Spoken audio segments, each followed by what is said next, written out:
Hey les newbies, ça y est, enfin un peu d'action avec le Rock Rider. Mais juste avant, une petite mise au point par rapport aux freins. Ah oui, encore une fois, un des membres du groupe Rock Rider Vintage a mis en lumière le fait que les leviers de frein sont des cantilevers et ne sont pas compatibles avec des V-breaks. Alors, c'est quelque chose que je savais, mais que j'avais pas envie de me rappeler. Donc je vais remédier à ça avant de faire tout autre modif ou d'upgrade sur ce vélo. Je vais remettre les freins comme il faut. Et puis je vais faire un rematch en fait. Parce que je me suis rendu compte que j'ai sûrement un petit peu abusé au niveau de la pression des pneus sur ce vélo. Sur la vidéo qui va arriver. Donc spoiler alert, j'avais baissé la pression des pneus quand je vais faire le Rock d'Azur avec ce vélo aussi. J'ai mis 2.5 et 2.2, c'était déjà mieux, mais c'était pas encore ça. Donc le rematch, je vais sûrement mettre 2 kg 2 à l'arrière et 2 kg à l'avant. Je pense que je baisserai pas plus bas. Et puis bah là c'est parti pour la vidéo triathlète contre vététiste. Allez, c'est parti. Bon voilà, on y est. Je vous montre le départ. Donc ça va être un rolling start. Je vais toucher ma main là. Le chrono va démarrer. Donc avec le Rock Rider. Puis arrivé en bas du parcours, je mettrai la main sur la caméra, comme ça. Et puis on arrêtera le chrono. Et ensuite je vais prendre l'Orbea et on va voir la différence. Et là, si ça peut vous rassurer, ceux qui n'ont pas terminé, etc. Je dois avoir aussi peur que vous là sur le terrain. Alors les choses qui me font le plus peur, c'est les petits trous en 26 pouces, les freins, les V-breaks, ça va encore tant que c'est sec, ça freine bien, ça a moins de modulation, ça a moins de progressivité que les freins à disque, mais ça va, je pense que je vais m'y faire. Les tout petits pneus aussi, les tout petits pneus en 2, et encore 2 c'est énorme. Pas de tige de selle télescopique, alors ça c'est un gros handicap pour moi qui viens du vélo de descente.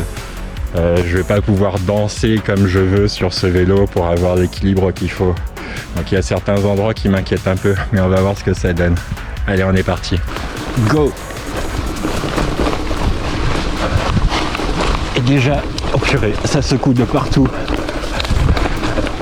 Le pneu arrière gonflé à 3,5 kg, non à 3 kg, et l'avant à 2,5 kg, parce que c'est des chambres à air et que je veux pas crever. Waouh! Le tout petit guidon, ça fait bizarre.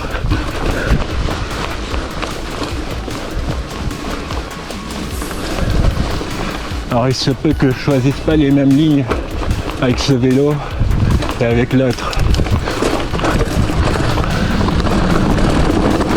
Oh, ça fait peur. Oh. Ça tape, ça tape, ça tape.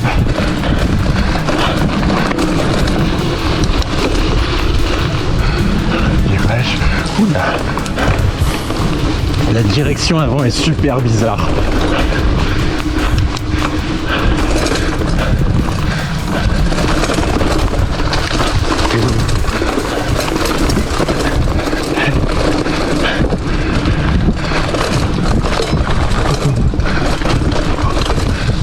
Oh, des racines.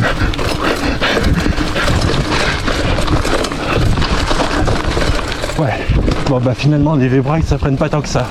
Faut vraiment appuyer dessus.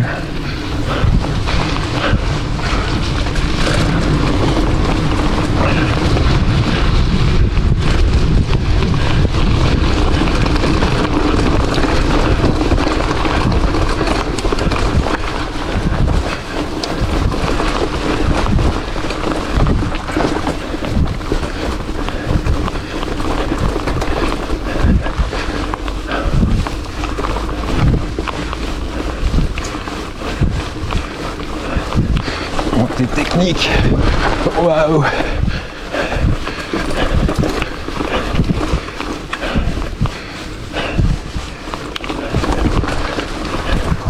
Et là ça va être chaud là. Ouais. Allez, go, go, go, go, go, go, go. Oui.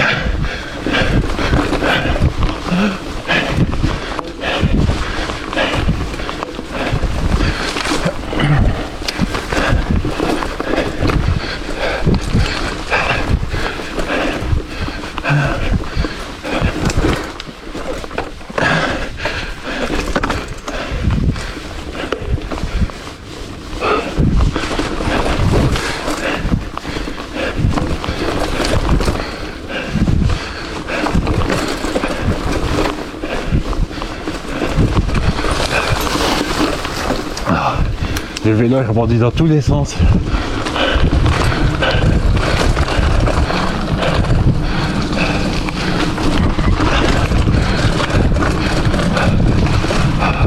Oh, et puis ce tout petit guidon, c'est une catastrophe.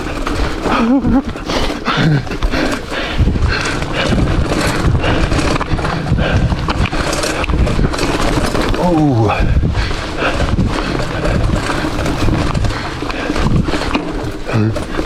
Allez.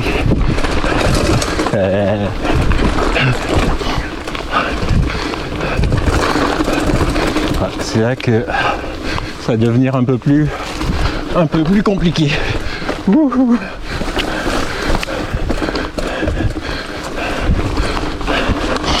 Je vois que c'est un peu humide. Et alors quelques plaques de rochers bien lisses. Ça freine pas les V-breaks.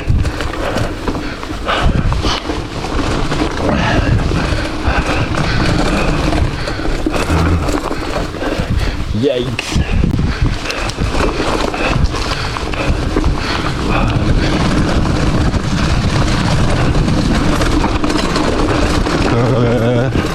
Oh purée.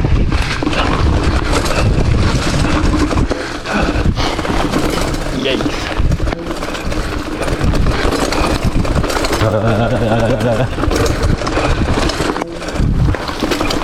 Oh, j'aimerais bien baisser ma selle là.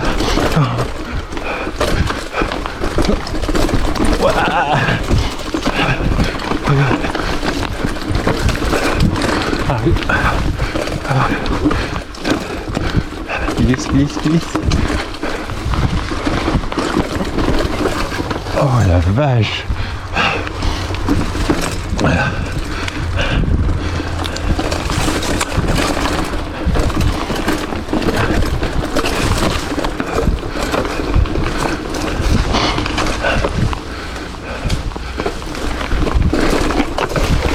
Je perds l'avant.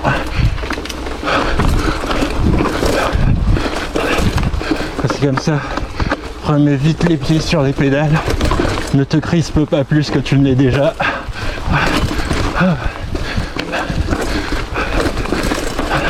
Et concentre-toi sur ta trajectoire. Ouais.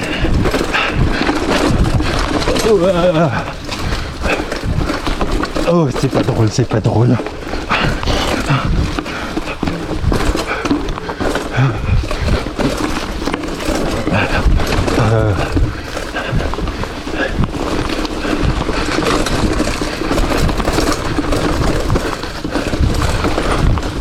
Ce qui semble rien du tout avec un cross-country tout suspendu, c'est une véritable horreur avec un vieux vélo des années 90 tout rigide. Et comment on faisait?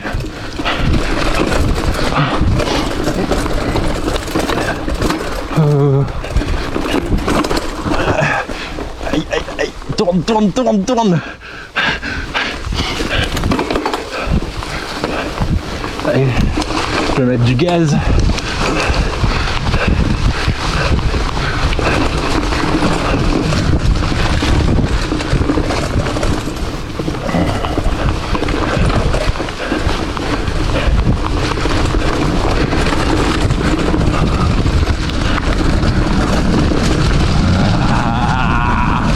Pardon. Ah, bah, et merde. Bon, ça changera pas grand chose.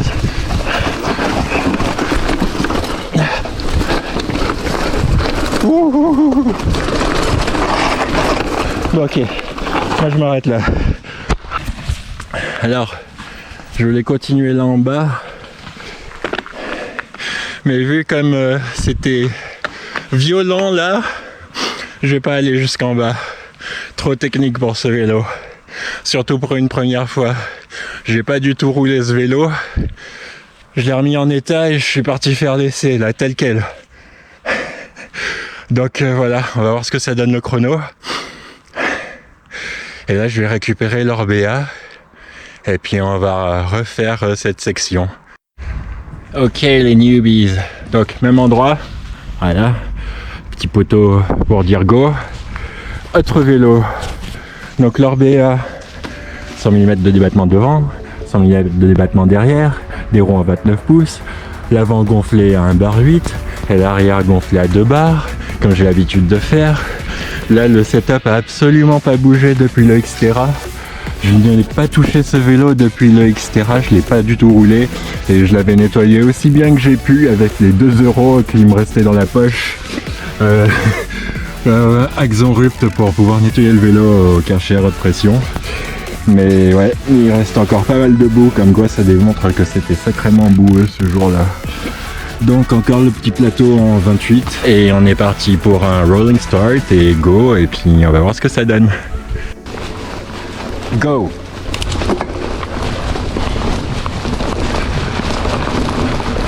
On débloque les suspensions de moitié. Et déjà, j'ai même pas besoin de me dandiner sur le vélo pour avoir de l'accroche ou de l'équilibre ou de passer par-dessus ces petits rochers.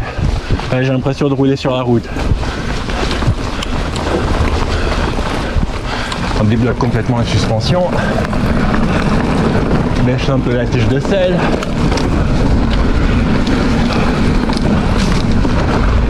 Remonte la tige de selle.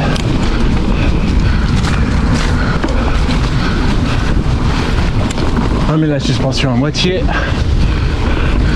Redébloque la suspension, descend la tige de selle.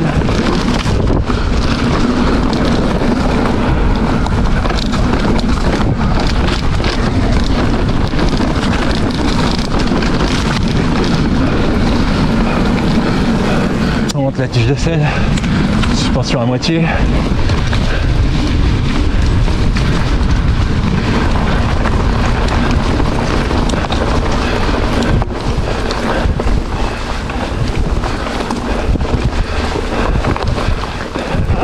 Oh pardon, désolé, c'est moi. Pardon. Hop là, attention, merci.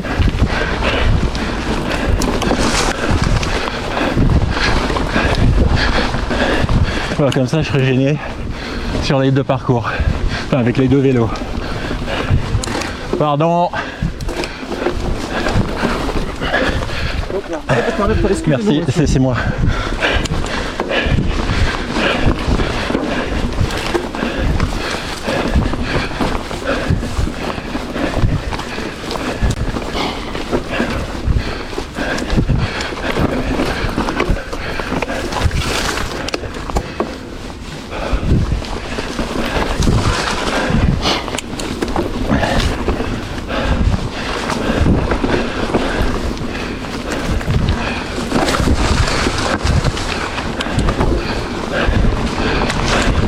Et là, je ne dis plus rien, car je suis en train de me rendre compte qu'il y a un monde qui sépare ces 2 vélos. En presque 30 ans, l'avancée en termes de géométrie des cadres et de suspension est juste énorme.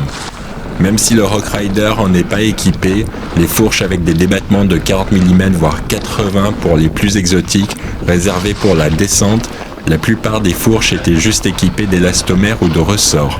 Quelques rares fourches qui fonctionnaient bien, comme la Marzocchi Z1 étant un ressort et bain d'huile. Allez, un peu de musique pour combler le vide.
pas vers là que j'ai été gêné.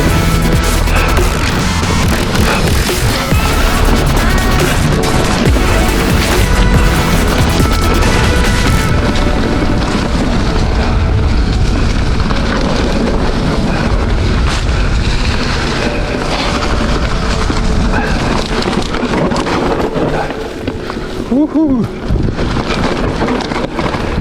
Et top. Donc je sais que c'est pas un rétro versus moderne, et en descendant je me suis dit ouais, c'est incroyable comment ça passe 100 fois plus fort. Ouais, ça m'a impressionné. Je sais même pas, ouais, je m'attendais pas à ça, pas autant, enfin un peu quand même, mais pas autant. Donc ce n'est pas un rétro versus moderne. Néanmoins, la technique sur le vélo tout rigide, sur le Rock Rider, elle est compliquée à mettre en place. Et là, avec ce vélo, je me suis senti à la maison direct. Bon, normal, je fais des courses sur ce vélo et j'ai pensé des kilomètres et des kilomètres sur ce vélo. On va faire la fin du parcours, que je retrouve un peu mes idées. Et comme ça, si j'ai oublié de dire des choses intelligentes, je vais le dire en voix off tranquillement quand on va descendre la fin du parcours que je voulais faire, mais que clairement avec le Rock Rider, c'était hors de question. Donc je vais faire ça. Allez, go. Dropping in. Alors 2 minutes de différence entre ces deux vélos, ou plutôt en simulant un handicap et un manque de technique d'un triathlète qui n'est absolument pas habitué à bouger sur son vélo, car position statique égale aérodynamique, qui ressentent très mal la limite d'accroche des pneus qui sont souvent surgonflés, contrôlent mal le dosage des freins, n'ont aucune idée de ce qui est un bon réglage de la fourche et à 90% ont des VTT semi-rigides. Certains même se tétanisent dès que le VTT glisse un peu de l'arrière, ce qui a résulté à plus de 50% de DNF sur la première boucle VTT du Xterra France 2021. Je constate, c'est tout. Je sais que mon approche est absolument pas scientifique, je suis juste un débile dans un garage avec une caméra. Le but de cette série de vidéos étant de démontrer à ma manière d'une façon fun et divertissante les différentes techniques comme le bunny hop. Le bunny hop, première technique que vous devriez apprendre. Quelques réglages de base et exercices qui aideront sans doute quelques VTTistes débutants. J'espère que ça vous a plu. Allez, tout pour maintenant. Bye.